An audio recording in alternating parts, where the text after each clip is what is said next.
பெரியாரை பிழையாமை வகைமாண்ட வாழ்க்கையும் அன்பொருளும் எண்ணாம் தகைமாண்ட தக்கார் செறின். குறளனும் பொதுமறை திருவள்ளுவரினும் பெருநாவலர். விளக்கம்: தகுதி வாய்ந்த பெரியோர் ஒருவரை வெகுண்டு கோபித்தால் அவருக்கு பல வகையால் மாண்புற்ற வாழ்க்கையும் பெரும் பொருளும் இருந்தும் அதனால் எண்ணத்தான் பயன். இதை ஒரு வார்த்தையில் சுருக்கமாக சொல்ல வேண்டுமானால் பெரியோரும் பெரும் பொருளும். இதோ அடுத்து வருகின்ற ஒளிப்பதிவில் பெரியாரை பழையாமை பற்றி ஒரு எடுத்துக்காட்டுடன் காண்பிக்கப்படுகிறது. என்ற பையனுக்கு பொண்ணு கொடுக்கறதுக்கு பெரிய பெரிய மிட்டா மிராசு பணக்கார ராஜபாம் எல்லாம் வரிசையில் நிக்கிறாயா.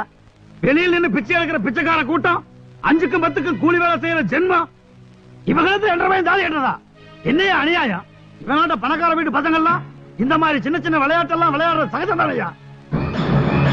நாட்டாம 7 ஊரை கட்டியாண்ட பரம்பரையாக்கும் என்ற பரம்பரை உன்ற தங்கச்சியை நீயே நான் கொடுத்திருக்கிற. கொத்தடிமையா வேலை செஞ்சவள ஒண்ணு மண்டபத்தில் குத்த வைக்க நான் ஒண்ணு கோமாளி இல்ல. தீர்ப்பம் மாறி சொல்லியா?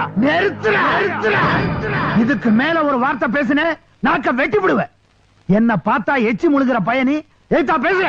எனக்கு உறவு முக்கியம் இல்லடா, நீதிடா, நியாயம்டா, நேர்மைடா. உறக்கிற இடம் கணக்கு இல்லடா, பொண்ணுதான்டா கணக்கு. ஏய் கட்டா தாலியே.